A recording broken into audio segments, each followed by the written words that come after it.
We'll get this meeting started.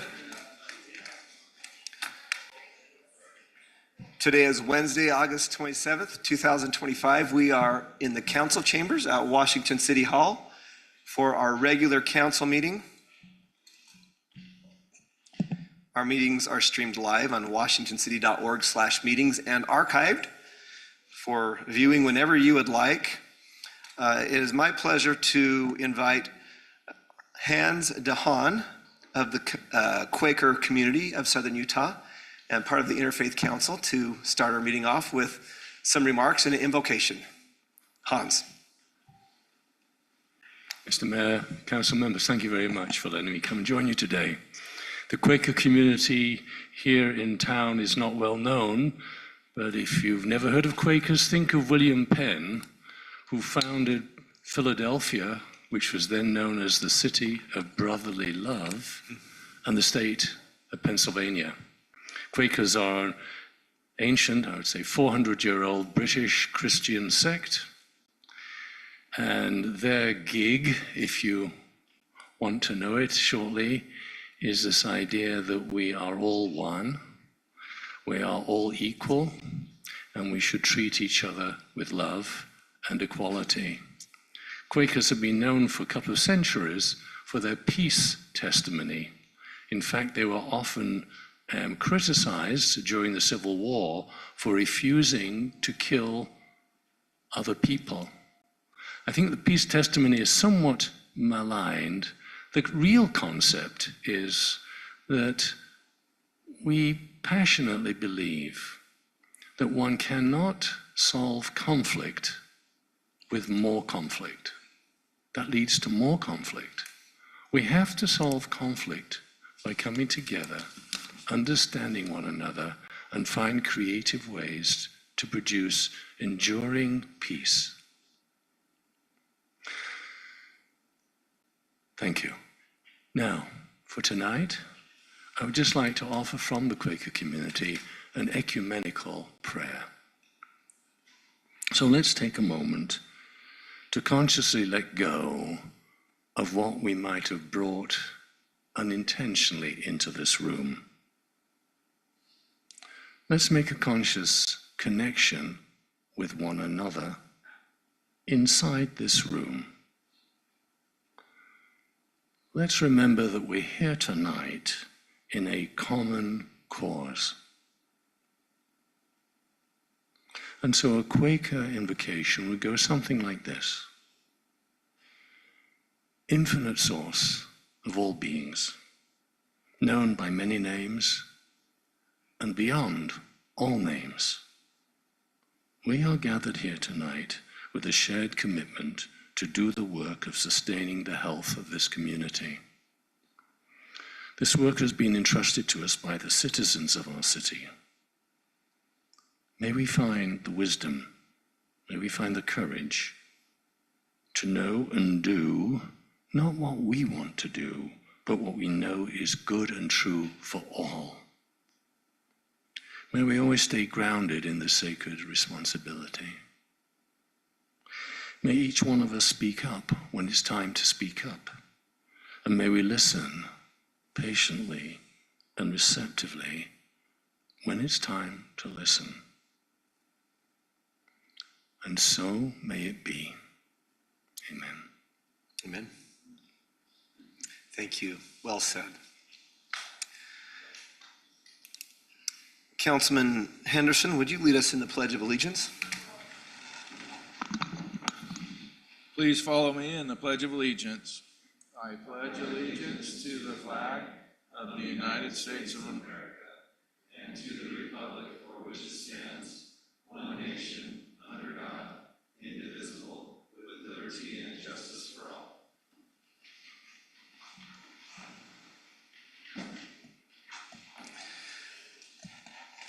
Council, before I call for an approval of the agenda, I will make note that we do have need to go to closed session for pending or potential litigation and purchase, exchange, or lease of property. Mayor, I can make that approval of tonight's agenda. I have a motion by Councilman Ivey. Is there a second? Second. Second by Councilwoman Casperson. All in favor? Aye. The agenda is approved unanimously. First item of business is announcements.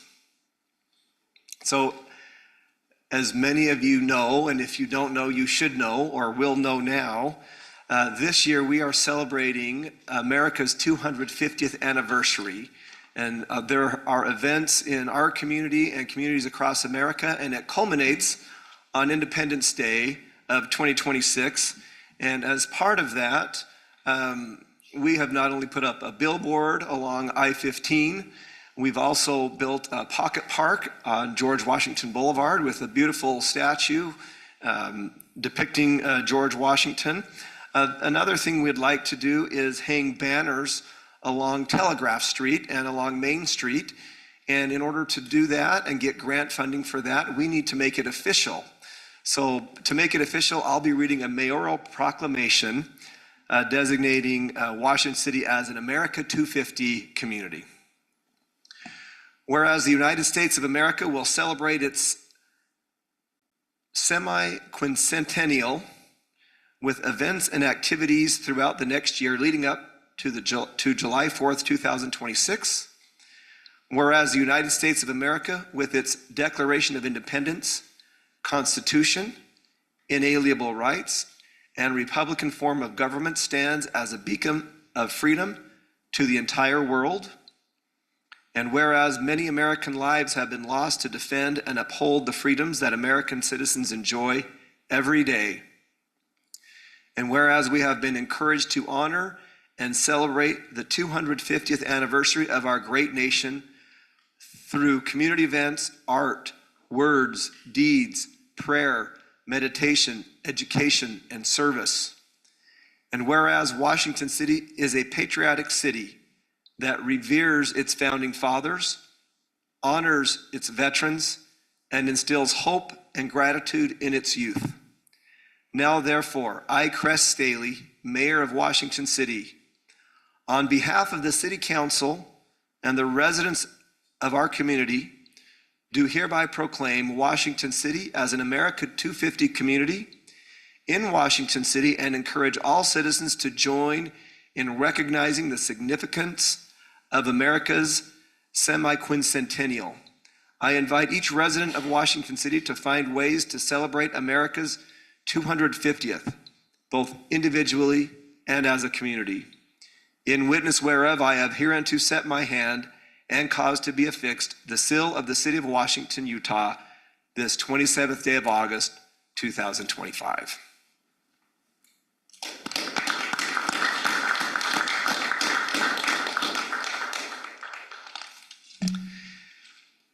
Further in announcements, Labor Day is September 1st. City Hall will be closed. Council, anything else between now and our next meeting in September?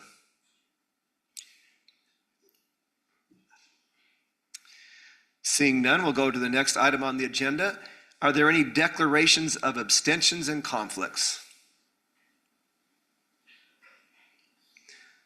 Seeing none, we'll move on to the consent agenda, consisting of item 4A, approval of minutes, consideration to approve the minutes from the City Council meeting of 8/7/25, and local consent, consideration to approve local consent for temporary beer event permit for Oktoberfest at Coral Cafe.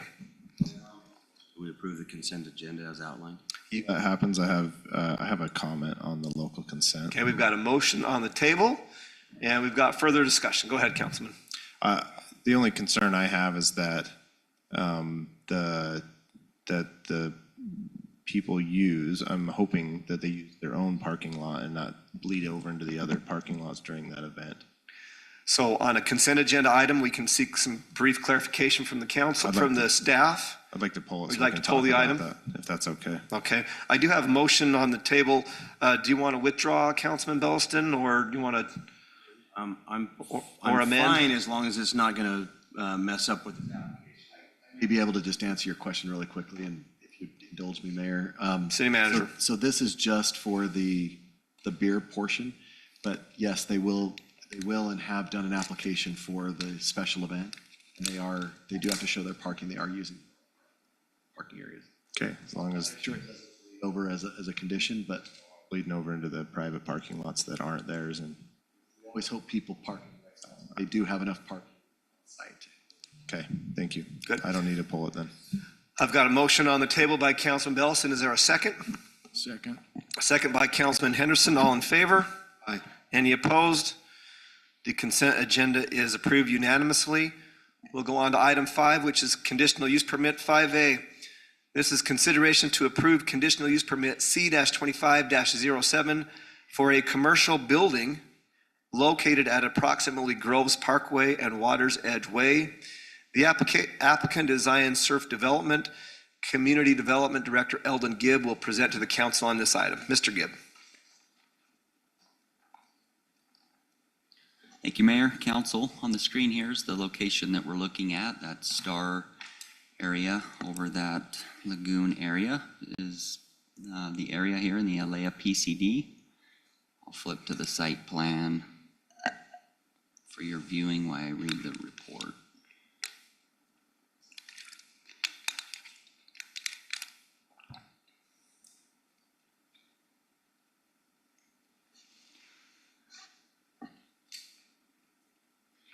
Zoning regulations require new commercial buildings 5,000 square feet in size and larger to obtain conditional use permit approval. With that being said, there are 2 buildings that meet this threshold, with the first being a 6,000 square foot retail building and the second being a 32,000 square foot wave generator and viewing deck. Other structures include a jumping rock and beach cabanas. The entire site is 8.83 acres in size. The retail building is 41 foot 8 inches tall with a board shop and check-in area being on the first floor, office and staff area on the second floor, and a deck lounge on the third floor. The wave generator and viewing deck is 1 story and will house the mechanical equipment to produce the surf waves with a viewing deck on top. The proposal includes 110 parking spaces, which are broken down with 1 parking space for every 250 square feet of business/retail and 1 parking stall for every 3.5 available seats within the facility. And staff is comfortable with the proposed parking. The parcel is zoned PCD with a specific designation of hospitality. Staff has reviewed the proposed project and finds that it meets the standards as outlined in the PCD. The Planning Commission reviewed this request on August 20th and unanimously recommended approval based on the following findings and subject to the following conditions as stated in staff report. That concludes staff report. I'm happy to answer any questions council may have and thumb through the rest of these exhibits as well. Thank you, Eldon. Council, what questions do you have for Eldon? And while you're thinking about that, I'll just make note that the public hearing did occur at that August 20th meeting and there was no public comment. And so I will give you an opportunity now, council, to interact with staff and then with the applicant and the applicant's representative as you see fit.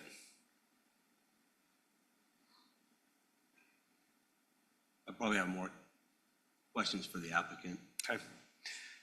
Any questions for staff, council, or would you rather have the applicant come forward? Can I ask one question, Mayor? I guess this is for Thad, maybe. So I, looked at our main concern, on this project has been the water. That's been the focus of our discussion. And I love the project. I love the buildings. I love the commercial. It's going to be a beautiful project. But my question, I think, is at what point, we had asked for a little more information on the process of, making the water clean and usable and stuff like that. And I know in the packet, we've got some diagrams and a little letter. But at what point do we need to, does the city need to decide, or do we need to decide that we're comfortable with this water filtration process, and I think that's a question for you. Yeah, so if you look at the briefing doc, Eldon and I and Jeremy have been very careful and aware of the fact that this is a conditional use permit for a structure that has a history and a development agreement behind or preceding and underneath it. And so in the briefing document, you will see that Eldon has included conditions that mention the terms of the development agreement. If you go to number 14, all of the water used in relation to the pool shall be supplied by secondary water from developers' private secondary water sources. That's directly from the development agreement.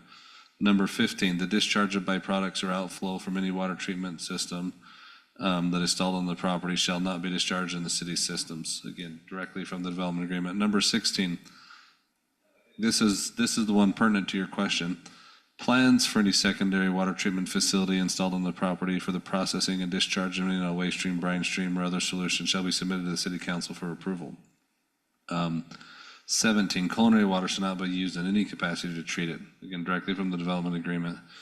18, the surf pool as identified shall be constructed as a permanent structure with the issuance of a building permit from Washington City, also from the development agreement. And so we've had pretty detailed and deep internal discussions about, from an administrative standpoint, where should Washington City attach the requirement of the development agreement that says that a water system will be, and its plans will be submitted to the city for review. And so one of them was, well, do we attach it to the commercial building or the conditional use permit, which is a zoning decision under the zone designation?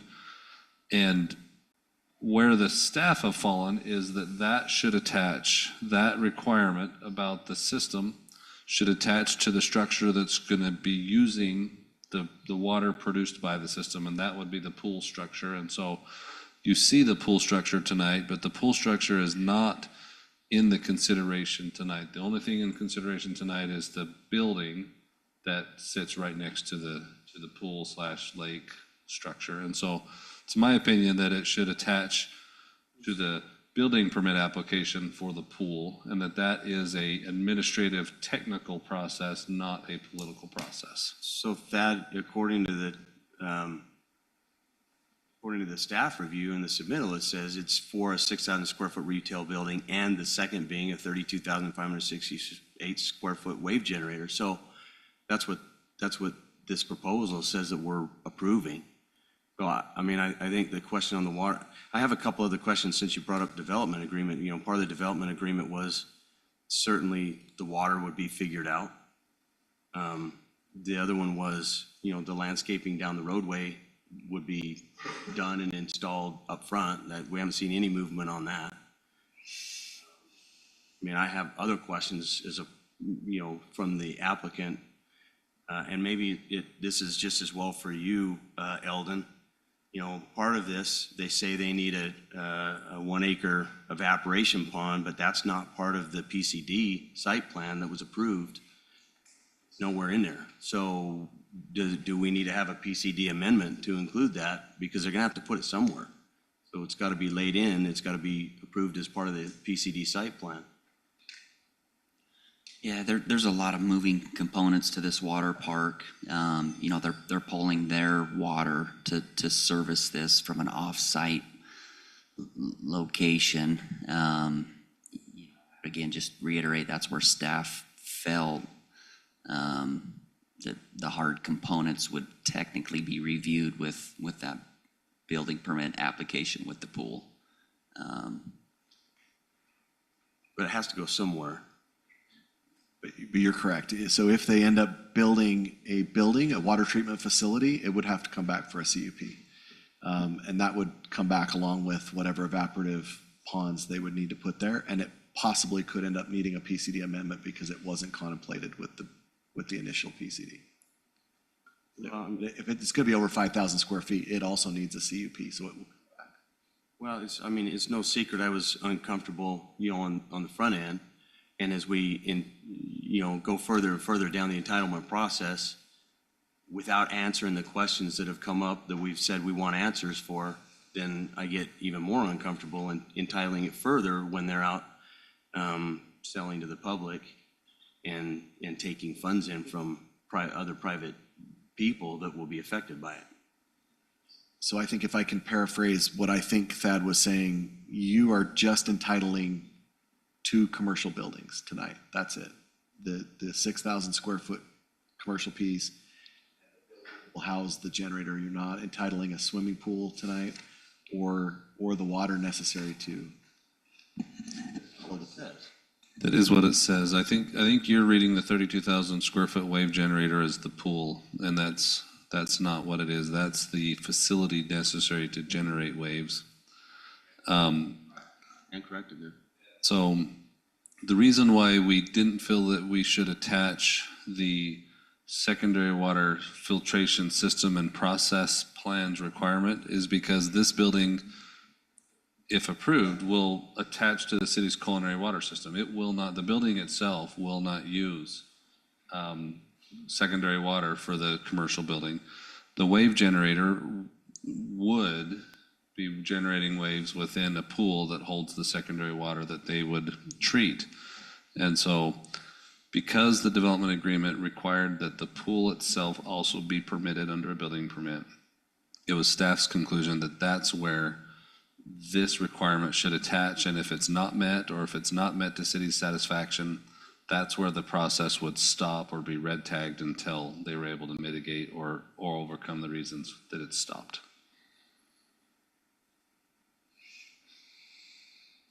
Further questions, Councilman? For the applicant.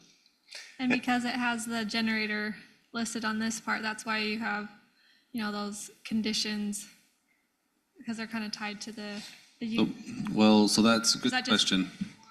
We put all of those conditions there to remind, we're aware that this applicant is not the entity that we negotiated the development agreement with. And so when they were bringing their applications, we chose to bring the development agreement provisions that apply to the phase that they acquired so that they're reminded of the development agreement terms. So those are brought in so that they knew from every step of their process that there's a development agreement with terms that if they don't comply with, the cities, they're not gonna be able to finalize through the city process. I like that. All right, Council, if there's no further questions for staff, I got looks like there may be. questions. Councilman Coates? Why are we separating it? I guess I'm confused on why we're approving the buildings but not the lake when they're all tied together. So the building needs a conditional use permit, and so tonight you're not approving a building permit or plans. It's an administrative portion of our zoning code that says your zone is blank, there's permitted uses, which are this list, and there's conditional uses, which are this. Our code says if you want one of the conditional uses, which in this case, just buildings of a certain size, and so it's not even so much about the nature of the use as it is the size of the use. Our code requires that they come in for a conditional use permit to have that reviewed, and so that's really why you're getting this in a conditional use permit tonight, is because our code requires that buildings of this size in a commercial zone get a conditional use permit hearing. Why aren't we talking about the lake right now? Let's look at it this way. I would expect that they wouldn't go build a building, right? This is just giving them zoning to be able to bring the building permit application. We won't even allow that application if they haven't done this permit. So if you approve their conditional use permit, now they can bring their building permit with the building, the wave generator, the pool, they can bring it all together. That's what I would expect they would do. I don't think they would go build a building without approval for the pool. Then they'll bring all of that and all the technical specs and all the things that they need to do back through a building permit process, which is what we The would building permit process, not the council process. building permit process.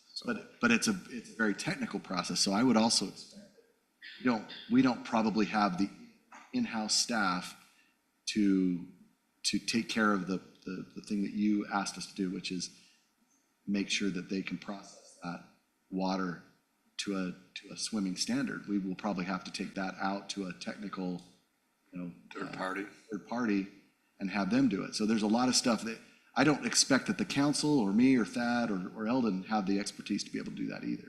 That need to be added as another condition that, No, because that's pretty standard. I mean, we do the same thing with commercial buildings and their fire protection and things like that. We choose to send that out to a third party and have that done.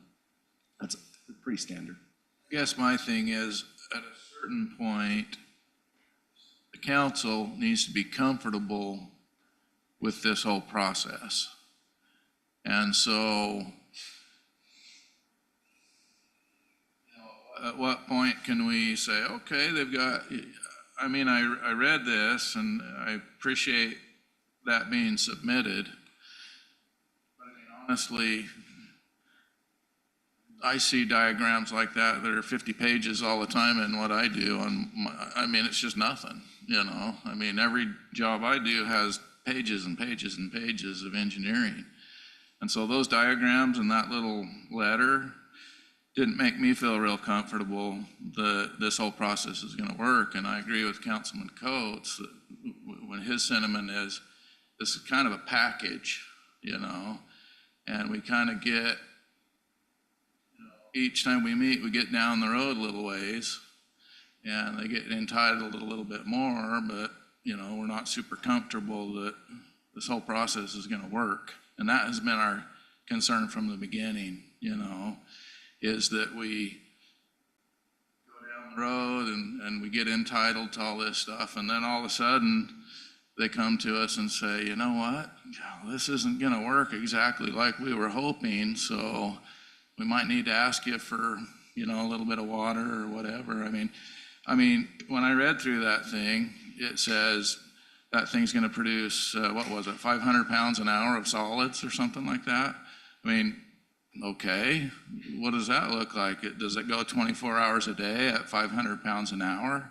That means there's gonna be a full dump truck every day going to the dump of this stuff. Is it a tractor that's gonna load the dump truck? Does it come out in cubes? I mean, there's just so many questions, you know? I think it said that its max output is 500 per hour.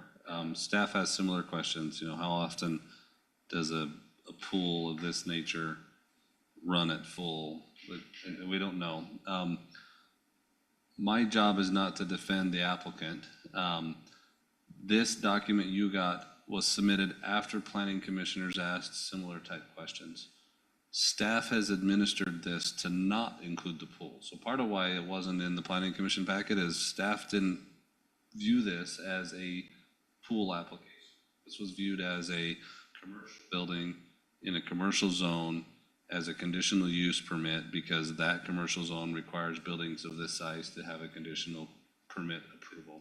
correct me if I'm wrong. So that, what you got was their quick effort from their consultant to give us a little bit of something.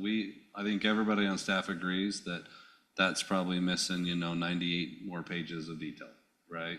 And so nobody on staff that I've talked with feels like that is the plan or that that would be acceptable if it were.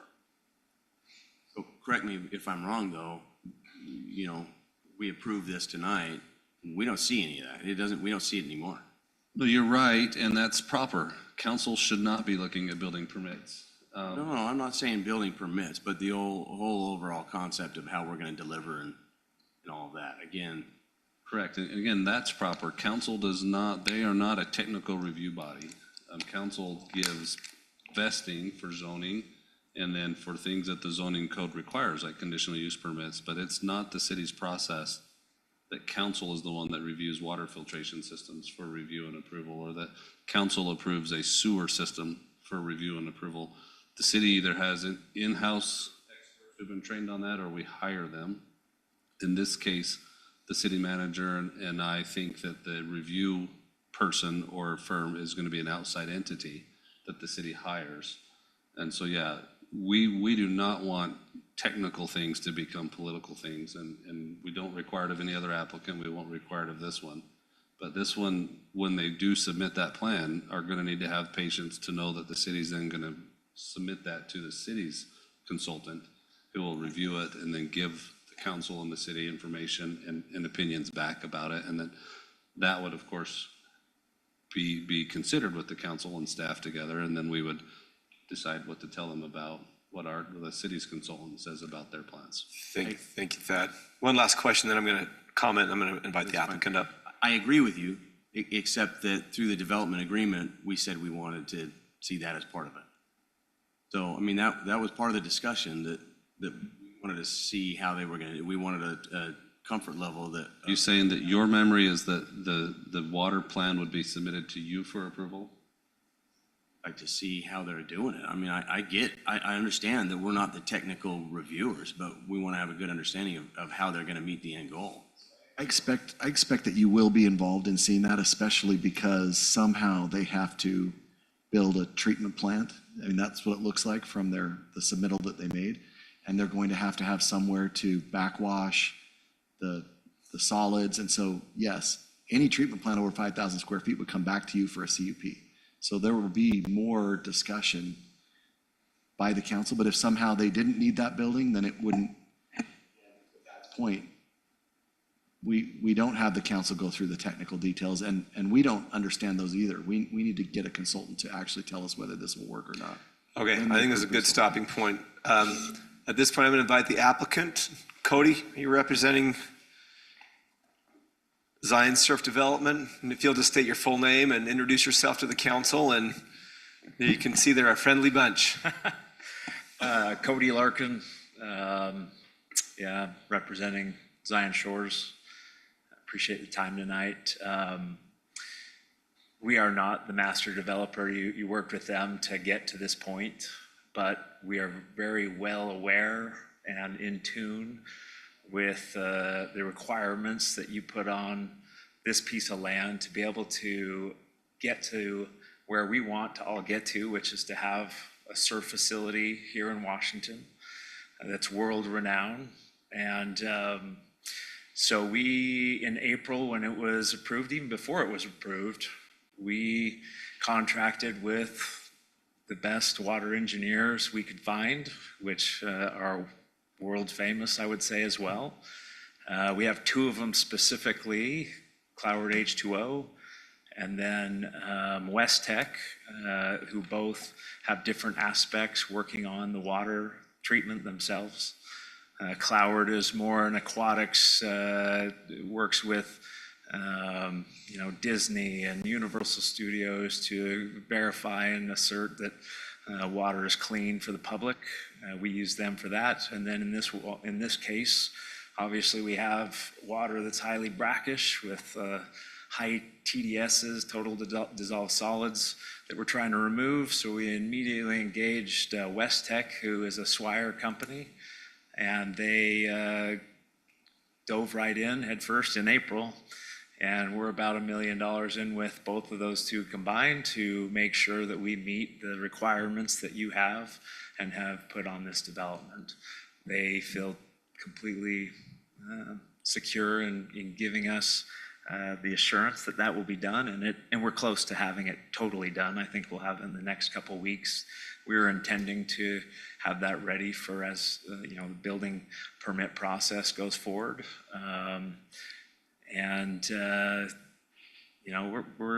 We have the same interest as you. We don't want to have a bad reputation or name. We want to make sure that this is a facility that has a lot to provide to the public and without taking anything from the public. I'm not sure if you're aware, but we're only using 5% of the water on site. It's brackish, that's not being used right now because it's has so much solids within it, these total dissolved solids, nitrates and salts. And we know the equipment that's going in. It's about $10 million worth of equipment. We've gotten it down to where we only have 12 GPM coming out of that we need to evaporate in the middle of summer, and that's at max capacity. That's at the hottest time where we need to replenish the lagoons. And so when you're looking at those quantities on that paper that we submitted, that is max capacity. That's when we're at our highest need and demand for replenishing water from evaporation and trying to keep those total dissolved solids at bay. But, in the winter it will barely run. So And that 500 pounds per hour, once again, is just at max, and it won't run all the time. It's just when we're running, and it comes out as pellets, pellets that go into bins, and then we have a truck that we set up to basically haul it to the dump. So we've gone through the process. We have Which spent dump do you haul it to? just the one over here. I can't remember the name, but we called them You to would make haul sure. it to the local dump? Local dump, yeah. Okay. It's gypsum. It's basically gypsum that it pulls out in the end. Our engineers say there's probably a secondary market to sell that gypsum. It's valuable. It's kind of like we're pulling out fertilizer or something, or sheetrock, I guess, another way to say it in a certain way. But we've spent a lot of time and effort making sure that we're sticking to the requirements that were put on this development to make sure, and we did this way in advance before submitting to make sure that we'd be able to do that. We're super excited about this facility. So yeah, let me know what questions you have. So I do have a question for you. You referenced your two resources, your two studies that you're having done, Yep, the engineers. the engineers' US reports. Would you elaborate a little bit about what data you hope to gain from those reports so that we will have a better idea of what's coming for us to review, like exactly what the data is? I'm not going to put words in your mouth, but just what those reports look like when you come back. What can we expect from those once they're done? Well, the data, I think, coming back to you would be that this is what we're doing with the water to maintain it, and this is what we're doing with the byproduct, not going into city systems. Where is it going? How are we,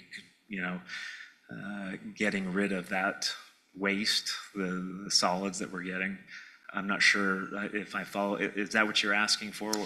What my question is that you just referenced you had those two studies, and my question is, what do we hope to gain as far as the city council's decision? What comes from that study? Will it help us to understand the whole process, the solids, that'll be transported, and then your evaporation pool and all that stuff? I think we understand it really well. It's just that I think that question is going to come up. What can we look for when that study is done to help us to understand, make a decision on it? Councilman, studies, they are firms. So there's two firms that they've hired. And so I'm not going to speak for them, but what staff expects is what we call them plans. If you're going to build a house, you need to have house plans. They need to have their firms submit on their behalf plans, and have and review and then submit to our. That's where I was confused. Okay. Yeah, these are our engineering firms that are handling the engineering of making sure we stick to those standards and those How much requirements. brine do you anticipate on an average, summer day? The what now? You talked about the brine or the Solids, byproduct. total dissolved solids. I'll Yeah, call so- it brine, but whatever you want to call it. Yeah, it's that, at highest capacity, 500 pounds an hour on the hottest, 110 degree day. We had to make sure we designed it for worst case scenario.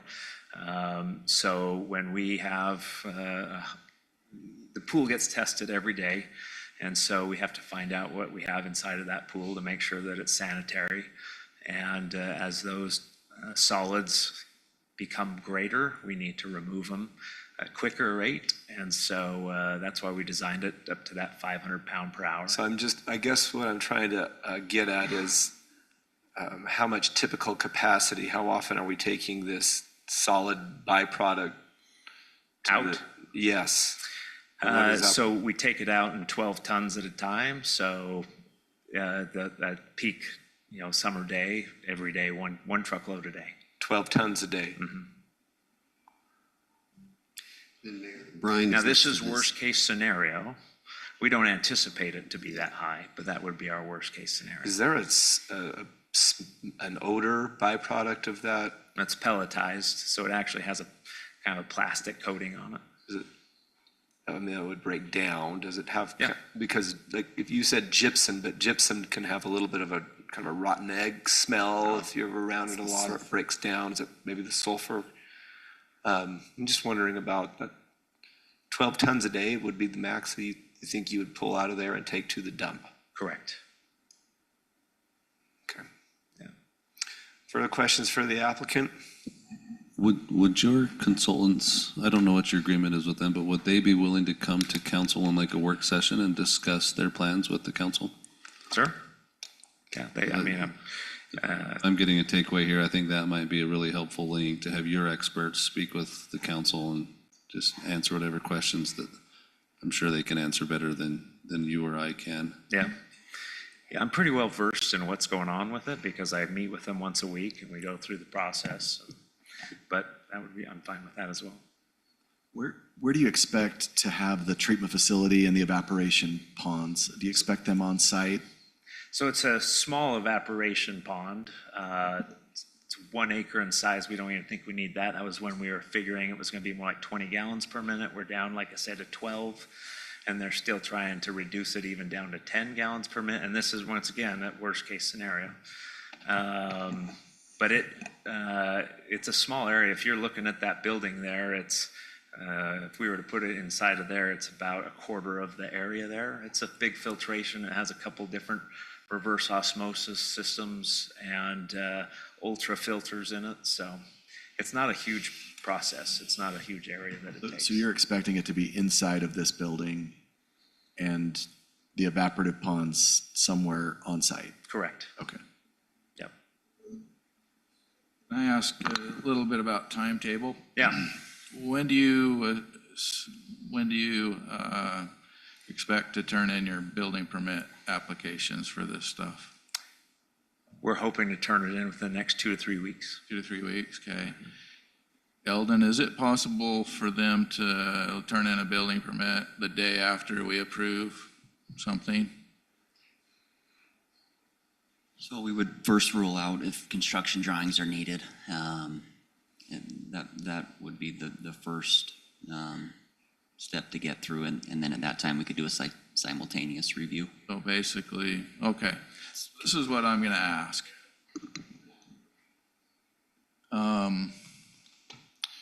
I'd like to do what Thad suggested. I mean, I want to vote yes on this. I'm just not comfortable. I'm gonna be honest with you. And I remember a few meetings ago, I said something like, hey, let's have an engineer come in and give us a presentation or something so we can feel comfortable with this.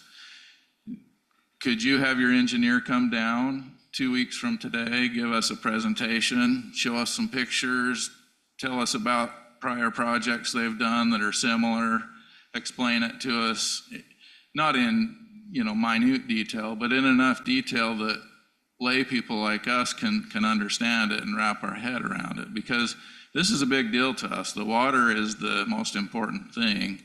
And I want to send you down the road with a yes right now, but I just don't feel comfortable, I'm honest with you. And so if you could send an engineer down from West Tech, I've been looking at their website or wherever, just to give us a little presentation, say, hey, we've done this before, show us some pictures, tell us what the plan is, so that we can just feel comfortable that, okay, we can move forward with this, we can give you these entitlements, go down the road a little bit further with us feeling comfortable that, yeah, this is gonna happen, this is gonna work out. Because this is new for us, And to be honest, I'm not comfortable with it right now. I'm comfortable with the concept and the surf park and everything. It looks beautiful and wonderful. It's gonna be a great addition to our community, but right now, water's our main concern. And if you can alleviate that concern for me by just sending somebody down to kind of walk through it with us, So I heard your then that would be helpful. I heard your concern before. Let me just make sure I understand your concern. Your concern is that we can't do what we say we can do, and that we're gonna ask later for culinary water to fill the pools. Is that correct? That would be our worst case scenario. And the reason we're concerned about it is because it's happened right here in our community before, so. Yeah, totally get it. Yeah, they're up in Salt Lake, and so, they work for me in this case, so we can have them come down. Do you want them to meet with council, city council? Yeah. If you're recommending that, I'm happy to put that on a future agenda. Oh, you want it during a city council meeting? Well, we can't have a meeting that's not posted and open to the public. Oh, gotcha. So there's a process to that. So I think what Councilman's saying is, in our meeting in 2 weeks, basically the second Wednesday in September, we would like to invite the engineer to come and speak and give the council some assurity. Right now, I'd like to hear what your response is to that before I say anything more, Cody. Well, and I guess that's our question is we're trying to open in 2027 and in the spring of 2027. And so we're up against a time frame that we didn't realize we had to come before the council for a CUP. And so we're already back a little bit. So I want you to feel comfortable though. So I'm fine to do that. I just want to, I hope the city will help us as soon as you feel comfortable that we can move forward quickly. And the staff's been great, but we can work behind the scenes and trying to prepare everything.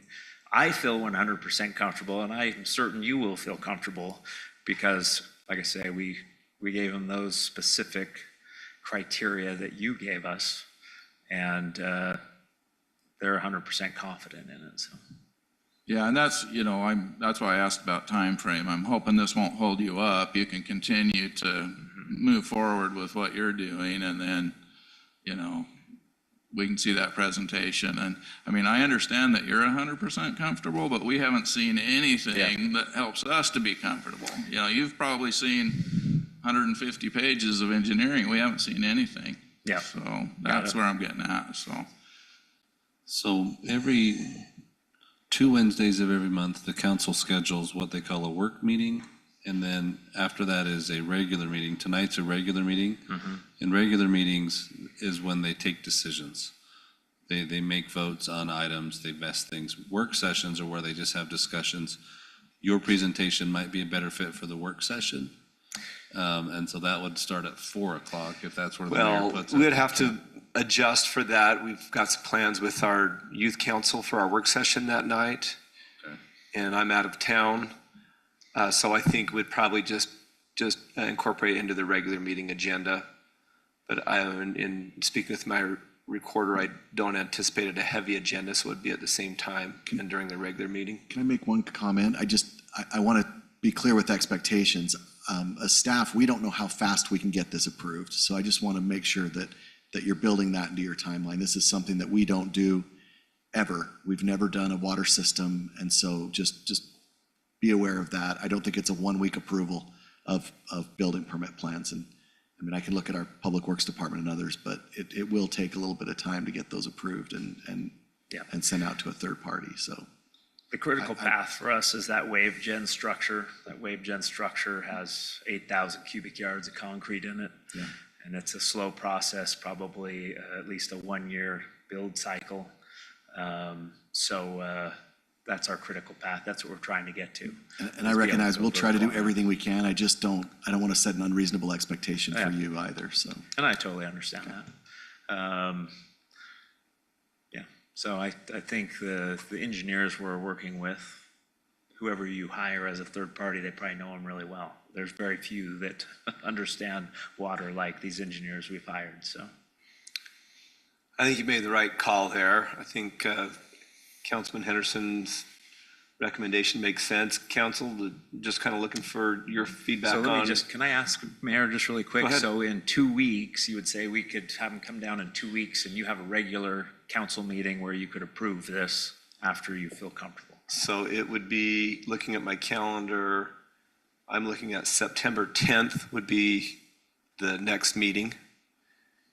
And what Councilman Henderson is suggesting, and I'm looking for some feedback from the rest of the council, is that you invite the engineers to come down to provide this voting body with a better understanding and a higher level of certainty or confidence in the process. So that's what I'm kind of navigating as far as this discussion goes. I'm hearing that you're okay with this. I'm okay with it. They're basically I going to don't think you- recite what they sent, I don't guess. think you have the votes tonight, so I think it's probably a good idea to, Yeah. I mean, just, you can press obviously- as much as you want, but I just don't think you have the votes right now. Yeah.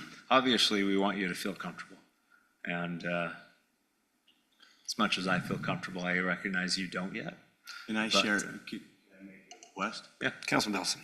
That if there's any sort of equipment submittals or things like that, that those get shared to us a little bit in advance as well, because you got a couple guys on the council here that are pretty used to going through those, and Oh, I yeah. appreciate that.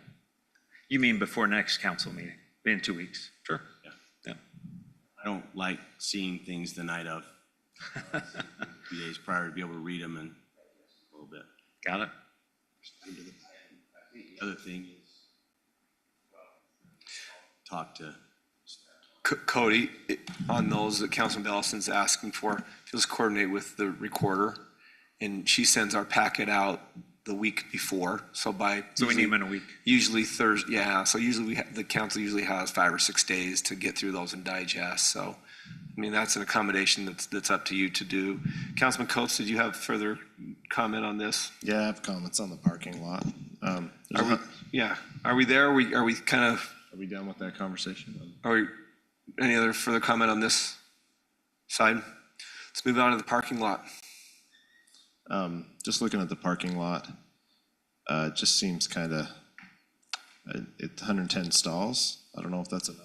That's what our staff said as well. They weren't sure because they don't have, it's hard to do a basis on a wave pool, what we need and don't need.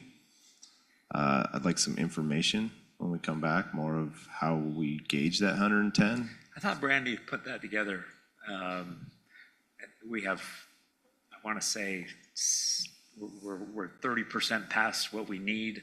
In the other surf pools we've seen that are more just public surf pools, don't have these short-term rentals. They actually have about half this Yeah, parking. it's Because just- you don't have a lot of people in there at one time. It's just my concern. I know enough in the stuff I've done, like city parks and stuff. Like every field, you need 100 stalls.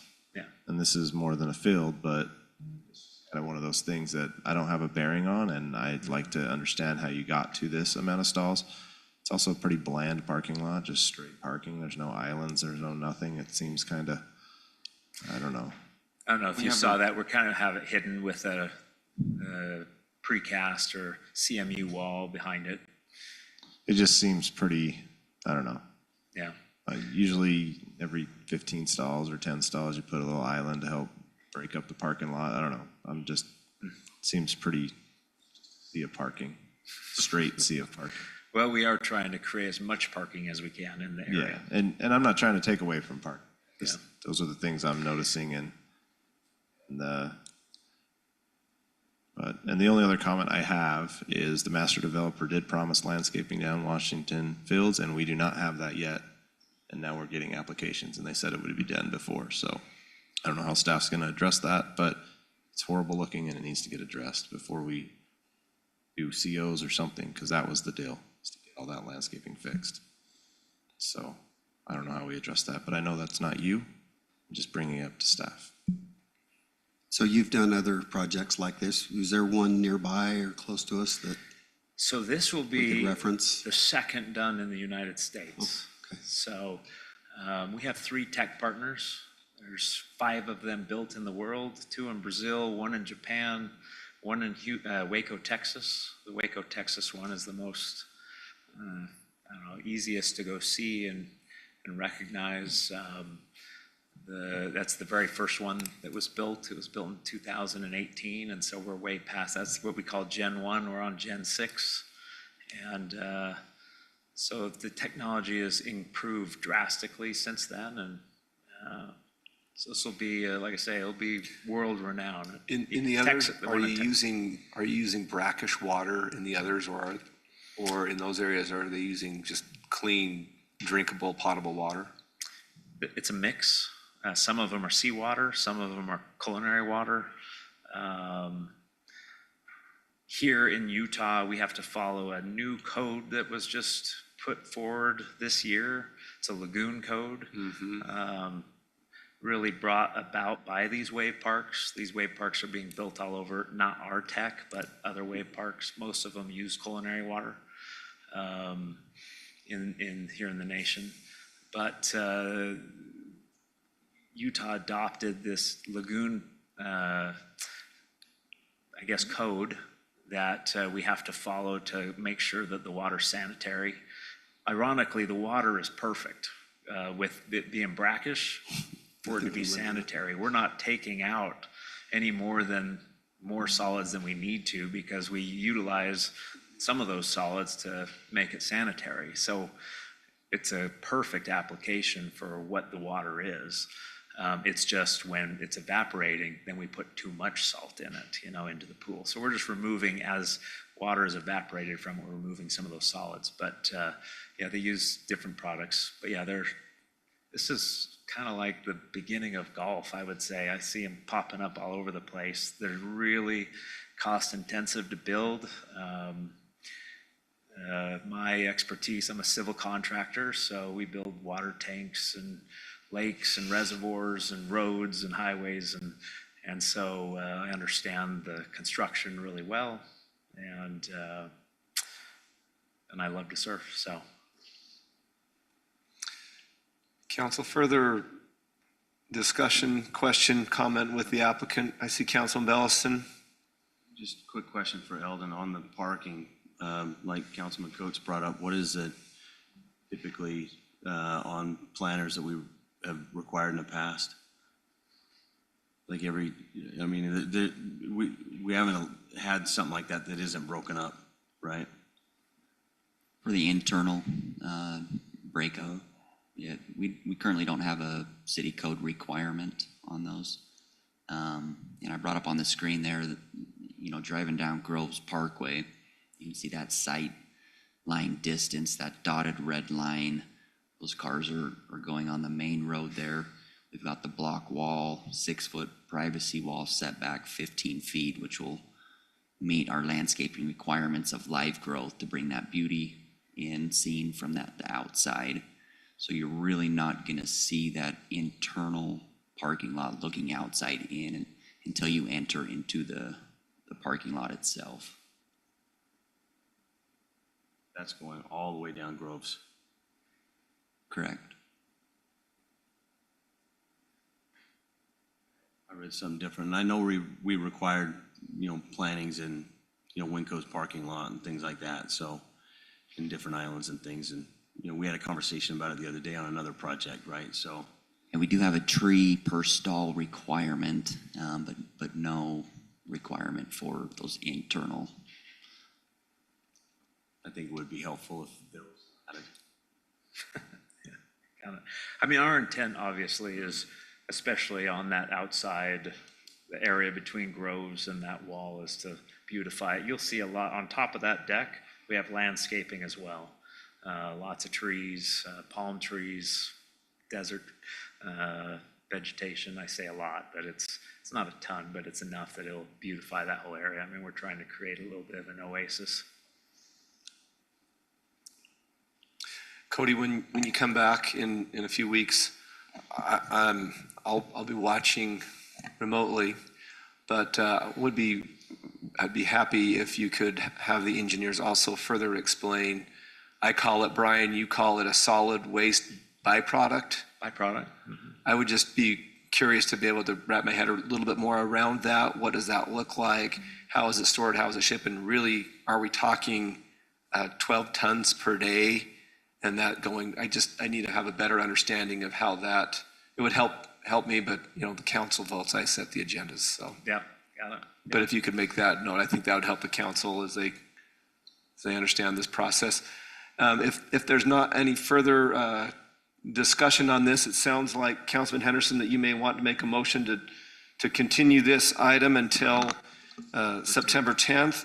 And then, council, I think that would be a presentation and an action item on that evening. Yeah, Mayor, I'll make a motion that we table conditional use permit C-25-07 for 2 weeks for a commercial building located at Groves Parkway and Waters Edgeway. I have a motion by Councilman Henderson. Is there a second? Second by Councilman Belliston. We'll go roll call vote, beginning with Councilmember Belliston. Aye. Henderson, Coates, Ivy, Casperson. Aye. Thank you. Appreciate you coming prepared, and it was good interaction tonight. We'll see you, well, most of us, the rest of them, will see you in a few weeks. Well, hopefully you're going somewhere fun. we'll look forward to seeing you in 2 weeks with our engineer. Thank you. Thanks, guys. Okay. Appreciate it. Councilwoman too. Next item, item 6, is Plan Commission. 6A, this is a Planning Commission applicant interviews. So I will set the table on this one. The Planning Commission is a land use body that makes recommendations and is also a land use authority, which in some cases makes approval, depending on the application. Recently, the Planning Commission, which is our land use authority in this case for some items, has been given expanded authority by the state legislature. So where it's the mayor's responsibility to make the appointment, it's done so with the advice and consent of the city council. So as I considered the best way to bring forward 4 applicants that are relatively unknown to me, I felt it best to give each of you an opportunity to introduce yourself to the council and for them to ask some questions so that I could get that advice before I ultimately make an appointment with their consent. I will tell you that this item you saw tonight is not typical of a Plan Commission meeting or a city council meeting. This particular item is one we've been working on for months, if not years. Most of the items that the Plan Commission addresses as what I like to refer to as our land use experts, you'll deal with these items, often making a recommendation to the council, but your job is to have kind of a black and white. Does this meet code? Did we miss everything? You give it a review, and then most often you make a recommendation to the council, which the council weighs in very heavily on their decision-making process. So it's an appointed board that we rely on very heavily. So with the 4 applicants, I'm just going to go in the order that they are in the packet.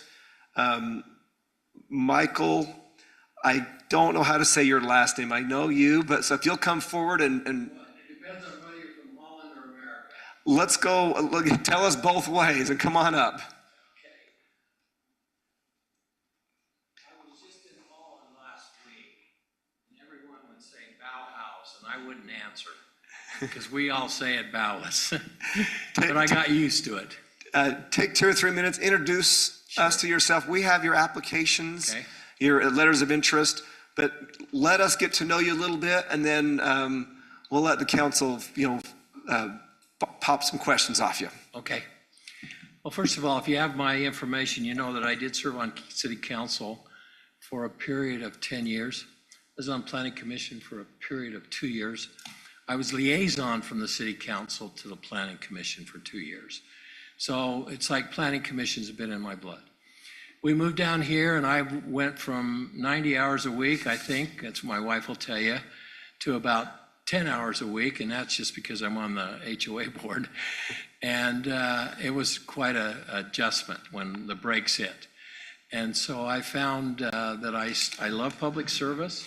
I love serving on city council. I did that for a number of years until finally new blood came on board and they got elected and I didn't. But in looking backwards, that was a good period for me. My day job was president of Davis Technical College, which is equivalent to the Dixie Technical College here in St. George. The difference is we were the biggest, they're the smallest. And so we roughly had 15,000 students. We had 350 staff, and we had 37 training programs. So I was able to oversee that. While I was working at the college, I became interested in city council. Stuart Adams, who many of you know as the president of the Senate, was serving on Layton City Council along with Jerry Stevenson, who is the executive appropriations chair. And Stuart decided that he wanted to leave the council and go work in the legislature, so I took his unexpired position. I was elected 2 times after that. So I'm here tonight saying to you, I have quite a bit of expertise. I'm not a total expert, you never are, but I would like to give back, and I'd like to give back to a city, because city government is something I'm very familiar with and something I love doing. So I don't know, I'm married, I've got 5 kids, and I've got 17 grandkids. So. And none of them here in St. George except my one daughter on a part-time basis. Are there any in Washington Yeah, my daughter lives in Washington. City? Yeah, Washington City. Good, okay. Yeah, and we first got a home on the north end of Coral Cagan, and eventually bought a brand new home that was built by a developer in Burke Springs. And it was when I was on an assignment to the board of directors of the HOA. They wanted us to look at palm trees. I looked at palm trees, and all I could see was the for sale sign. And I dragged my wife over to the house, and we bought it 2 months later. So I enjoy Washington City. I love the city. I love Coral Canyon. It's a great place to live. I've been on the board ever since we were changed from a developer board to a homeowners board. Yeah. Fantastic. And we know you from our interactions there, Michael. Council, what questions would you have for Mr., I'm going to use the Dutch term then, the Bauhaus. Bauhaus, yeah. If that's okay. That's how I heard it first, so I think it's stuck. Yeah, well, it stuck with me at least for another 2 or 3 weeks till I get back to the old one. Okay. So the only question I have is, what's your worst experience and best experience in planning or city council? And how did you handle those? Yeah, okay. Planning commission wasn't so bad. You're sitting around a table, it's more controlled. City council, you can sometimes get people in that just go crazy. It's almost like our homeowners association at times. Looking at you, Dick. No, I'm just teasing. Not these two, they're great. My belief is the same belief I had when I was president of the college. You listen to people. You listen to what they have to say. You don't have to agree with them. You don't even have to nod your head, but you give them a chance to speak. And then that forms at least a basis of how you make your decision, because sometimes they have something positive to say, even though it's in a negative way. Any other questions? We ought to at least have 2 per applicant here. So anything from this side of the... So what do you see? It sounds like you're very aware of the current state of Utah, southern Utah, northern Utah. What do you see as the biggest concern, and how should we plan to proceed as a municipal to maybe curb some of the challenges that our state's going through right now? Sure. One of the things that we did in Layton City was we did the Layton City Mall in about 1994, which was one of the major developments in northern Utah. And development-wise, that was the biggest challenge, was to get through that. In addition to that, the size of Layton has grown so dramatically. Layton and St. George used to be 7th or 8th in the state of Utah in terms of the largest city. St. George has far eclipsed Layton. Layton hasn't grown as much. Layton's at about 90,000 people right now. And so one of the biggest challenges we had, I don't know what you call it here, but we call it the west side. The west side of Davis and Weber counties was totally undeveloped. It was all farmland. And so as developers would come forward, they would take the farmland and divide it up and then come to us with various kinds of developments. Well, the problem was you had that mix between the folks that didn't want development at all. They wanted to keep their farms forever, but they couldn't. And yet someone else had to come in and take it over. So there was that constant friction. We had a member of our planning commission actually resign and move out of the city because she didn't want to deal with that issue.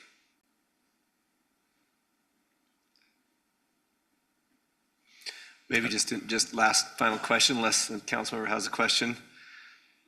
Housing is a big challenge for our community, especially for those that would sometime like to be able to own a home in our community. Right. Just give me a little bit of feedback on how you see the current state of affairs with the attainable housing and you know, maybe what a city can and can't do for that.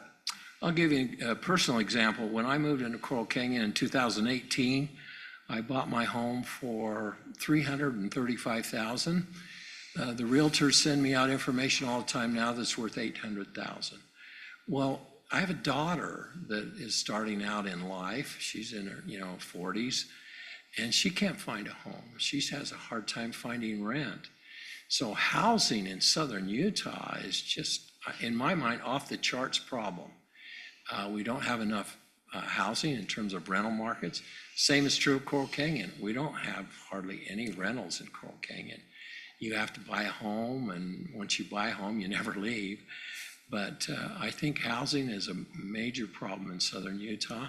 It was in northern Utah, but then in northern Utah, you had all the way out to the lake, from I-15 all the way out to the lake, that was undeveloped land. Everything east of I-15 was developed, and so it's gradually absorbing the families that need housing in the western part of Davis and Weber counties. Thank you. Well said. You're Appreciate you, and we'll let the others have an opportunity now. Sure. Thank you, Michael. You're welcome.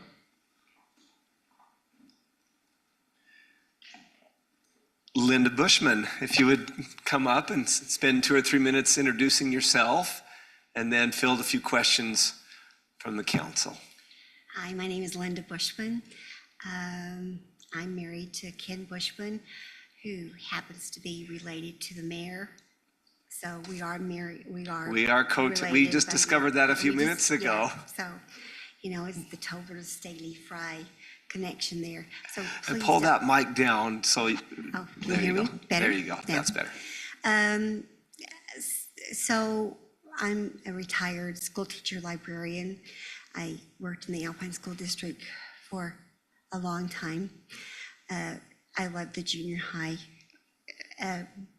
kids, so I think I could handle planning and zoning because I had that experience. So I also have my master's degree in instructional technology. My husband owned a real estate company, and I have my real estate license. We lived in Lehigh City. I was on the Planning and Zoning Commission there, and also on the Board of Adjustments for several years there. I have 4 children, 15 grandchildren. My oldest is married. I'm not a great grandmother yet. So, any questions? Councilman Henderson. What subject did you teach? I was a librarian, and so the Alpine School District, you have to have a teaching certificate. Oh. So basically, I taught the kids how to write a paper without the computers, and then they could use the computers. That's great. So, I can confirm that teaching junior high school is a good preparation for this work. I know. I can testify of that. so. I know. Right, Thad? I've been there, so. Confirmed. Any experience with elementary education? No, I didn't do elementary. I just like those, junior high kids, so. In your decision-making process, when you're taking input from citizens, how do you approach taking the, input from citizens and then city ordinances? First of all, you have to be educated. And I feel that education is a really, because every city has different codes, the states have different codes. And sometimes the citizens aren't really aware of what's going on in the planning commission. And as long as we can make that, explain that to them in a cohesive manner, and then we listen to them, and then we come to agreement after that, and we try to serve both entities. Do you see any struggles between the state of Utah and local municipalities in today's world? I do. What are some of those that you see? Well, water, for one. water's a big issue, and the states have their mandates, the county has their mandates, and the city, we just saw what the city's dealing with just in front of the city council. You had a water issue here. I think water is going to be a big issue. And also, you brought up housing. Housing, my daughter lives in Saratoga. When we lived in Lehigh, that Saratoga area, my boys would go out and pull rye for the wheat farms, and now it's just covered in houses. And that, you can't stop growth, but you can control it in a manner that will not be harmful, one, to the environment and to the people that want to live here. Any other questions for Linda? Thank you very much. I will just for the record say that while my wife is a dental hygienist, she's a reader, and she said if she could do it over again. Be a librarian, so. She just reads the books and tells me about them, so it works good. Hopefully on your trip, you'll read some books. That's right. Thank you.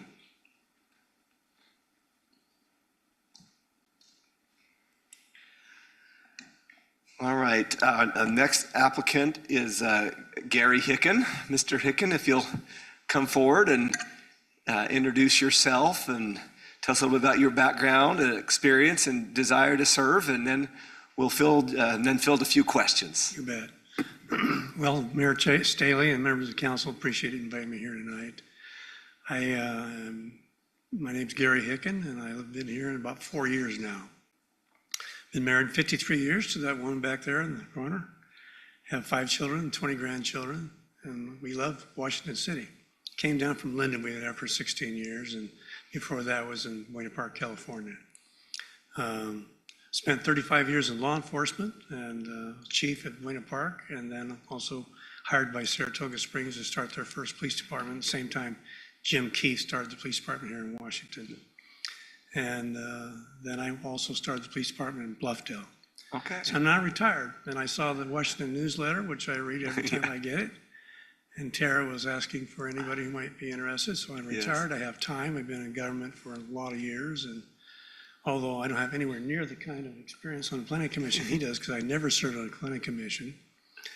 But as part of my responsibility as a police chief, I was in city council meetings every week for over 20 years. Take a look over the right shoulder there. Wave, chief. So I was there a long time, and just part of that job. And I've looked over planning, for subdivisions and both residential development and commercial development and zoning and, subdivision changes and so on and so forth. They always wanted me to look at those things, but from a public safety perspective, not for the overall perspective of the planning commission, but I figured I could learn pretty quick. Anyway, that's who I am, and so I'm here to serve if I can. Well, that's great. Council, what questions would you have? You probably learned a lot if you sat through 20 years of city council meetings. I sat through a lot of them. Probably got some good sleep at times too, right? No, because you can get called on as a chief to answer a question impromptu. Good. If you're asleep, you're in trouble. True. I'm going to start doing that a little more often. Keep an eye on Chief back there, make sure he's not dozing. Yeah. What would you say, though, if you did, I think there's value in watching, and is there anything you said, if I were sitting up there, either as a council member or a planning commissioner, this is how I would handle it or I would approach it? Were there any of those things that crossed your mind on I'm trying to get a feel for how you might approach those recommendations and those decisions that you would make as part of that board? I haven't asked those kind of questions in the past, and I was responding, I'm pretty much a servant leader. I give the vision and the direction, and then I do whatever I can to provide the resources to remove obstacles to accomplish what I just asked you to do. And so I begin to serve them instead of telling them what to do. I know on the planning commission, you represent the city council, give approvals and also give recommendations, and planning commission is not to tell the city council what to do, but rather to inform and to advise. Good answer. Additional questions? I just got a simple one. How's my old neighborhood? How's my neighborhood? You didn't know me, but I used to live about 4 houses away from where you're living right now. Up in Linden? No, on Seminole Way. Oh, on Seminole. Yeah. It's good right now. There was a couple of houses up there that were really falling apart, but they're taken care of now. It's a great neighborhood. I really Yeah. enjoyed it. That's why we moved there. The streets are nice and wide.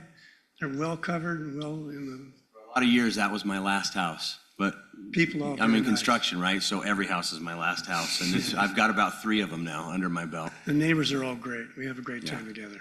They are. Yep. Thank you. You bet. Any additional questions? You know, I just ask you this, appreciate you being here. You bet. With your experience and your expertise on the police force, you probably had to do the scales of justice a lot. You had to look at things holistically. My question is this, where you have property development rights that a person holds, it's very sacred part of being an American, but yet on the other side, you have a group of people that say that development is going to harm my quality of life or my property. What would fundamentally be the way you would address those type of concerns between our citizenry? Well, the way I always do, I guess, is first I want to know why someone believes that would harm them. Exactly what would happen to make that take place. I want to get the details and find out exactly why they feel and think the way they do. Then from that point forward, I try to do whatever I could to help compromise that or resolve the issue. If it's not possible, then I go forward with what I thought was the best representation. Thank you. Chief, thank you. You bet. Thanks for being here tonight. Bye-bye. All right, and the fourth and final applicant is a Washington name that I recognize, James Ure. If you'll come forward, and while you're coming forward, I'll let you know also here that I'll need to take some time to get the advice of the council, and I'll be making a decision probably sometime in September, so we won't be making a decision tonight. Go ahead, James. All right, thank you, Mayor Staley and council members. When you mentioned the youth committee earlier, I had a flashback because I grew up here in Washington, and I remember, I think I served on that committee with Barry Blake at the time. Where did Barry go? He was here a little bit ago. I saw him walk in the building. I was hoping I would bump into him, but anyway, I grew up here. I graduated from Pineview High School. This place is in my blood. I love Washington City. I could live wherever I want, and my family chose to live here. I've got 4 children between the ages of 12 and 20, and they're now getting a little bit older, and it's freeing up some time for me for more public service. I've done quite a bit of public service. I enjoy it, and so this seemed like a good fit. I have a background in government. When I was at BYU, I got interested in government, and I ended up serving an internship in the Utah legislature for the majority whip, and I loved that experience. It showed me so much about the way government works, and it lit a fire in me that I continued to fuel with law school. I went to law school and just studied as much constitutional law as I could. I was just fascinated by this thing of government and the balancing of interests and balancing rights and coming to understand how do you get this many people to cooperate on this kind of a scale. And it was just a curiosity that drove me all through my 20s, ended up with that emphasis in constitutional law. Graduated at the top of my class, but didn't actually want to practice law when I was done. My passion was education, so I started a private school that grew to an education company. At first, it was just me and 15 kids. I taught middle school, I taught high school. By the time I transitioned out of that, we had 2,000 kids, and I had 100 employees, most of whom were teachers. And so I got a lot of experience. I helped to create a couple of charter schools, including a charter school here in the state of Utah, Leadership Academy of Utah, which is a very well-regarded school. And I've served on charter school boards, including the board for George Washington Academy. Yeah. So that's kind of my government background. I love systems. I love understanding that kind of stuff. But I also really love people. And I think that's what drives me to public service is the people. And I love creating a space where people can come and share and be heard. And I'm also very diplomatic, and I like driving to practical solutions once everybody's heard, trying to find ways to align the interests, to avoid unnecessary conflict, and move things through to resolution as quickly as you can once people actually feel heard.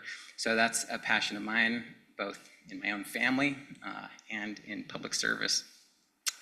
I think I'll pause there and just let you ask me. Well, I guess one other thing I do want to say. We lived in St. George before. I love St. George. My mom was a Levitt. She's from St. George. But I chose Washington. I love this city. I love the culture. I remember what it was like. I've seen all the old buildings come up and go down. I pay attention to that stuff. I like how it feels to be in certain spaces. We're really intentional in our home and our spaces that we create. And so I love the idea of intentional planning and watching things evolve in a way that actually really feels good. And I know we have to balance growth with infrastructure and planning, and I think that's an interesting problem for my brain. So it's something that I'm interested in. So I'll stop there and let you ask questions. Do you attribute graduating top of your class from your education at Washington Elementary? Are you talking fourth grade? 100%. I actually do have a question. You talked a lot about your experiences that you've gained from living other places. You grew up here. What is it that you would seek to preserve, understanding that people have rights and the desires to build and grow? What would you like to see preserved in Washington City going ever, maybe forever? Mm-hmm. I love that question. As I was driving, where I just drove by that mini park with the statue of George Washington. We call it the George Washington Plaza. The Always George a Washington fancy Plaza, name. that one. I love that. I love that you found a way to create a reminder of what our city is named after. And I love coming up to the community events. I love the newsletter. I really just feel like in order to know, I nerd out on cities. I've read books about cities that are, the most friendly to people, the cities that are actually creating a vibe that people love being part of. And I think that there's an intentionality that goes into that. And I think Washington City has grown a lot. But, even just being here tonight and hearing the way that you're poking and prodding and pushing into and making sure that things that are built here are going to last here and that they're going to fit in and that they're going to have beautiful landscaping along the edges and that it's going to feel nice. And so I think that there's a way to do that, to preserve the cultural heritage, to remember who we are, while also expanding and growing and being inclusive of all the people that are coming to stay here. My family has also traveled a lot internationally. We spend about a month every year or so international. So we've been able to go to see cities all over the world. And that has also given me a really, like a passion for creating spaces that are good for people, where people like to be. And so that's what I would like to see as the city grows and as we deal with our growth challenges, to continue to grow in a way that it feels good for the people who are here and the people who are coming. Additional questions? What year did you graduate from Pineview, right? Yeah, 1998. 98, nice. There's some fellow Panthers up here. Okay. So, yeah. All right. I won't ask your years in front of an audience. I'm not a fellow Panther, but I am married. Yeah. Okay. So, what's your experience in the development world? Yeah, so I think I have a lot to learn there. I am a quick study. I think that obviously zoning and planning is going to be, the bread and butter of this, serving in this position. I have done some, I've read the city plan, I've looked at the zoning ordinances. It feels like something I can wrap my head around, but honestly, I lack the experience of some of the other candidates, obviously, who have years of sitting in that space. But that's actually one of the things that motivates me why I want to come to this, is because I want to wrap my head around all that. So I'm internally motivated to understand that stuff, but I have a lot to learn. Yeah. Wonderful. Any final questions? Thank you, James. Appreciate it. We'll move on to the next item as we kind of wrap up this meeting. Next item is report of officers from assigned committee. We'll start with Councilmember Belston. So as you guys know, the CEC's been wrapping up. That's pretty much done and gone, and they are, I don't know, Jeremy, have they started sending money back, or, because they've requested information on how to, wire funds back to the city, because there will be some funds come back to the city from that program. Receive that, but I haven't seen the funds come back. I assume they will. They're not going to be earth shattering, but, every penny counts when you're trying to budget. So, other than that, anything else to report? The old CEC. So it's a rite of passage. I see a few others, including myself, who had that board assignment for a while. There was a time when that was the committee to have. That was the cool committee assignment to have. Tree? Yeah, I was gonna say, which one's the cool one now? Councilman Henderson. So I had a mosquito abatement district meeting a couple of weeks ago, and we learned a little bit about mosquito repellents. Would you like to know the deets? Please.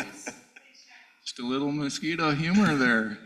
Mayor got it, I love it. right? I'm a dad joke right up my alley. So DEET is the stuff in mosquito repellent that repels the mosquitoes. So see what I did there? I'm glad I got Mr. Henderson to help me out here. It's a good pun right there. So, and we had a Shade Tree Committee meeting today, and what I love about that is the committee is truly concerned about individual trees in the city. And for instance, today we looked at several slides of trees in the city and concerns that they've had, about these trees. Some of them they're gonna, some of them are doing poorly, some of them they're gonna, tear out, some of them they're gonna try to nurse back to health. But that's a great committee to be on, and I've learned a lot. So thanks, Mayor. Thank you, Councilman. Councilman Coates. Jeremy and I and Rick and Scott had the opportunity to go to UAMPS. It was a great event. We had some good classes, and we had some good fun outside of the classes. Yeah, we saw that picture. The picture of me roller skating it was roller skates. It wasn't rollerblades, but it was skates, I think Jeremy was impressed with my skills. I only had a few blisters on my feet because I haven't done that in a few years. It was actually it was a nice place. I think the biggest thing I got out of the classes with UAMPS is just how we're short on grid. I think they kind of focused on the grids a little bit short, just in the whole Western United States. And then I know AI is coming up, and AI is gonna need a lot of grid to handle some of that stuff. So those are the things that we need to watch out for as we go. I wish the governor would get involved sooner before the UAMPS or the nuclear program kind of filled out. It would have been helpful about a year Like earlier. 2 years off or Yeah, so, weren't we? something, A year or but two. I think UAMPS is committed to keep looking for other resources, and that's a good group. And it's good to get together with the other municipalities and see what they're, talk with them and see their concerns in their areas. But we all have similar concerns. Not enough power and too expensive of power and trying to get it cheaper. But I think UAMPS does a good job of keeping it down. But that's pretty much my report tonight. No, thank you for serving there, and thank you for serving on the board. Next year. Is it back in Sun Valley maybe, or Logan next year? Logan. Councilman Ivey. I appreciate Councilman Coates' comments on the nuclear power. I actually had a meeting with Congresswoman Malloy, and we had an opportunity to talk about some pinpoint concerns that we've had and having. And we talked about the permitting reform that's needed to be able to bring some nuclear power online with the small cell nuclear stuff. And, it's pretty well understood, I would say, that throughout all electrical grids is that we need to replace some coal fire and different things. So she was encouraged by the current administration that those are being kind of jump-started now. So hopefully that's going to pay out for us. Another thing that she talked about was Colorado River storage projects, and some of what that looks like in actually getting the water from the Colorado River that we deserve, and fighting for that and being able to utilize that in Utah. And She had some really good information on that. And it was a good conversation. There's about 20 people there, and then we kind of peeled off and was able to have a really good one-on-one conversation. But most of my comments today, I want to talk about legislative policy. We had a meeting that was really the most informative meeting that, as far as legislative policy, that I've ever been a part of. There was something that I noticed in this meeting that I wanted to share. The topic is from Utah Division of Environmental Quality. So they're the drinking water, they are implementing, or they're proposing a drinking water fee. And this was brought about due to legislation that was passed last legislative session that would allow this to happen. But it's interesting if you understand why they're doing it. They have been cut 64% of their budget from the federal government. And so what we're seeing now is they're wanting to implement that tax downstream. Did you get my joke? Downstream, so that the end users are paying a fee for the budget cuts that the federal government levied on them. I think that this is something we need to be aware of. We need to work with our legislators, and I plan, I've spoken with Jordan a little bit about this, and as the legislative, the interim sessions come forward and then the session, I think it's something we need to keep both eyes on, because I don't think that's going to help us attain affordability when we're putting costs, fees, taxes, what do you want to call them, onto the end user. So there was a conversation. What I wanted to hear from them is that they are scaling back some of their costs to coincide with that. It was commented that it's inherently unfair in Southwest Utah because we water year round. Up north, that's not the case, and we use more water probably even in any time of the year. Other concerns was pressurized system versus non-pressurized system. So there's a lot of conversation about it coming forward, but I'm just thinking this might be a trend that we need to keep an eye on. I think it's a good trend. Sorry, I just wanted to. Oh, go ahead, please. That we use more water than them. Just because we water more time, we actually water less than Northern Utah.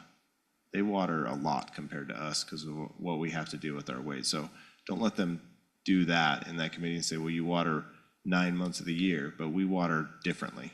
We have a lot less grass, a lot less stuff. The quantity of water is usually less than the Northern Utahs. We just want that fee that they're going to implement. We want it to be equitable, and we want them to be good stewards of that fee and see if there's some ways that they can come back on that. Another something I was very proud of in this meeting in legislative policy is they spent about half of our time talking about detached accessory dwelling units, and how some municipalities have not even started that process. And here we have implemented a very, very good policy that, 10-foot, 1,000 lot, 1,000 size, 17-foot tall, 5 foot off the park. I mean, these are all things, and I was putting them into the comments, and I was getting comments back and say, you've already done this. Yes, we have. We've implemented this. We're proactive. So it's another kudos to our staff, to our citizens, and to the electeds, I feel, across the board, that we're aware of these things, and as they come forward, we're out in front leading the way. And so I was able to answer some questions about what we do here and tell them with an affirmation that, yes, things are doing well here. Oh gosh, I lost it on my phone. I won't take time to bring it up. But they did a survey across the United States what they did with homes that are being built in accordance with how many citizens they have for them. And it was interesting that Texas and California leads the efforts for preemption from the state. They lead. And if you look at their numbers on this chart of how many houses they have built, they're at the very, very low scale. And so what they've done is they've created a situation where they have no other choice than to preempt. And so basically that means that they would allow residential in all zones, including commercial zones. And so we understand that could create some problems, right? So again, I was very proud of the fact that Utah was second on that list behind Idaho. And so I think if we use those type of numbers and statistics to help our state legislators realize that we really are in good shape, especially in the look of, across the United States, that we have lots permitted and ready to be built on. We're not the problem. But they also reiterated that there are some cities that aren't acting well with the admonition from the legislature the last few years, in that they want to find a way to yes quicker. You know, when people come in with plans and they say, there's some cities that are doing well, there's some that are not. And in this meeting, for the first time, they actually addressed the city councils that maybe haven't held their end up saying to their staff and to their, you know, through their position, that these things are important to get to yes sooner, because if we don't, then we don't want to end up being preempted. And the only leverage we have is saying, we want to work with you. We want to work together on this, because that way we'll have the best outcome and the best result. But the last thing I'd mention is that they talked about, and something that I'm not sure where we're at as a city, but they talked a little bit about an infill ordinance. I'm not sure exactly how that would apply to us, but a lot of cities mentioned that they have done that. And then, of course, using city-owned land for affordable housing.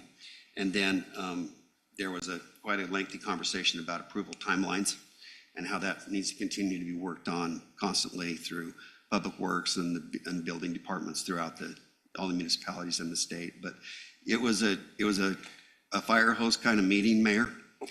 But it was and Councilman, and I remember us talking a little bit about your LPC meetings, and you talking about the the timelines that changed within the last few years that we've all kind of been a part of. And I think, in our conversation, we were commending our staff, but recognizing that, as you alluded to, that other cities aren't moving those through as quickly as they should be. And the risk there is that if we're not moving those along, as you indicated, that the risk is that the state would potentially pull back or take more of our authority or insert themselves more into the process. So I think all we can do is continue to be good players on that.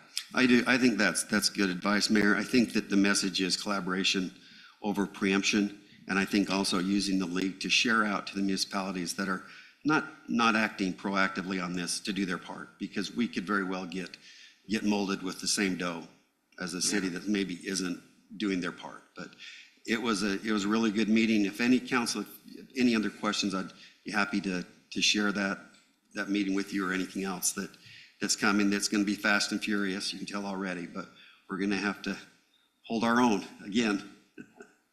Thank you, Councilman. Councilwoman Casperson. Okay. And I'll just give you a couple of brief drops on water. First thing is we've been in one of the lowest water years on record. Our water year ends at the end of this month, and it's kind of on its own calendar year. But one thing that I think we just all need to keep in mind is drought contingency action that we would take. And I know we spoke about this a little bit at our last council meeting, but I can tell you at the Water District, there is a draft of a drought contingency plan. And ultimately, that board, myself on that board, we determined that rather than try to be heavy-handed and mandate actions that the municipal partners would have to take, what we feel like, and we're still working on this, is that we would, when we hit the levels of drought that would trigger, that then each partner, each municipality would be asked to reduce their consumption by a certain percentage. So in drought level 1, for example, you would drop by 10% and so on and so forth. So we just need to continue to make sure that, if next year we have another dry year like this, I think there could be a reality of some drought contingency plans on really ways that we look to reduce water. So I would continue to, make sure we're having those conversations with Jeremy and Lester, who are both at the RWSA AAC meeting today, and that we start to maybe articulate in more detail what some of those drought contingency plans would look like. Of course, we're tackling that on the front end with the landscape conversion rebates, and also with the new landscape conservation ordinance. But if the drought continues, we'll need to have some of those. So I know Jeremy's aware of that as well. And then the other thing that typically the state requires each city to submit what they call a joint, or not a joint, but a water conservation plan. And those come up about every 5 years or so. Well, with the Washington County Water Conservancy District, we've put together a joint agency water conservation plan. And so That board, we took input from the technical committees from each of the municipalities, so Washington was well represented, had good input, but rather than have each city put their own plan together where we work so collaboratively, it's kind of a new way to do it. We did a joint agency water conservation plan. The Water District Board will vote on that next week on September 8th. It's a public hearing and a vote. And if that passes, then the next step from the city would be to pass a resolution adopting the joint agency conservation plan as our conservation plan. So I jokingly emailed that to Lester as if he didn't have it today, and said, you can say you're welcome, Mayor, for sending that. And of course, I knew he had it. But if we can get that out to the council, I want you to have plenty of time to review that, because once that's approved where it's a joint agency, it's not really a document that we would want to be modifying. It would be, here's the resolution, we agree to the kind of the joint effort. So just want to make sure you had some lead on that. That is everything I have from my committees. Next item on the agenda is city manager report. Thank you, Mayor. I absolutely can talk to the roller skating skills of Councilman Coates. So he thinks we should do that as one of our council retreats. I think it's a great idea. So we'll put next planning session. Is Wills Parks ready? We need to put it there. Is the Wills Parks ready? We'll all be out there on our. And everyone has to do it. Feels like workers' comp nightmare, but. Yeah, Washington City Fire right there in case they. I've talked a little bit with the council, but I think it's important for the public to recognize the Washington Downtown Farmers Market is going to start September 6th. Pretty exciting for our city. I think it's going to be a good activation of our downtown. We have good partners there who are going to help us with it. It'll be a really good, well-run farmers market. That's the anticipation. We're working with them on that. It'll start September 6th, every Saturday from 9 to 1, and it'll start in the Veterans Park parking lot on the Telegraph Street side. And then parking will be in our new parking lot and whatever legal street parking is available. But come down, it should be fun, and we'll get them off to a good start. I also appreciate everybody kind of leaving this one for me, but the voice that you hear in our council meetings, Steve Whittekind, our IS director, is retiring after 21 years with Washington City. Steve, anything that you see in this room that looks like technology or makes our meetings run well or takes care of us as we do this in our city is really all thanks to Steve. He was our first full-time IT employee 21 years ago. Sent you the picture of him in his first day with his laptop in a box because he didn't even have a desk when he started here. But our information technology department is second to none. It really is fantastic. We're going to really miss Steve. I'm a little jealous because he's a year younger than I am and he's retiring, but we wish him all the best. He's not going to be on a rocking chair somewhere. He's on to other endeavors, but really appreciate Steve, and we're going to miss him. So we do have his replacement posted right now, and we'll work through that process. But his meeting, his little retirement party tomorrow at 3:00 in this room. If any of you can come and wish him well. That's all I have, Mayor. Thank you. Thank you, Manager. Steve, are you on? I am, but not with high quality audio. I just want you to hear it also from the elected body, Mayor and Council. We also recognize and appreciate your many years of service and the way that you've built our technology platform here. And I really believe we are leading out on the cutting edge of that, and you can be proud of the legacy and the foundation that you've laid for us. Just any final words? I know you're usually on the back end just listening, but any final thoughts on your last council meeting for those of us that aren't going to be there tomorrow? Well, one thought is that this is a very unique city, just like everybody that was talking today stated, and it's been a real pleasure to work here for 21 years. Longest commitment I've made that's not family related in my life. So I'm going to really miss it. And there's a lot of emotion leaving, but I know it'll be in good hands because I know all of you really well, and you're all taking good care of this city that I still live in, by the way. It feels kind of like we're going to be riding the bike without our training wheels. Yeah, you'll be great. I know you still live here, and I have your cell numbers. So fair warning. Look forward to it. Thank you, Steve. Appreciate you very much. Thank you all. And our last agenda item is closed session. Council, I will turn to you for a motion with a roll call vote. After a motion and a second, that we go to closed session for purchase, exchange, or lease of property and pending or potential litigation. So made. Have a motion by Councilman Casperson, second by Councilman Belliston. We'll go roll call, starting with Councilmember Henderson. Coates. Aye. Ivy. Casperson. Aye. Belliston. Aye. We will move into closed session. Thank you, everyone. Have a great rest of your evening.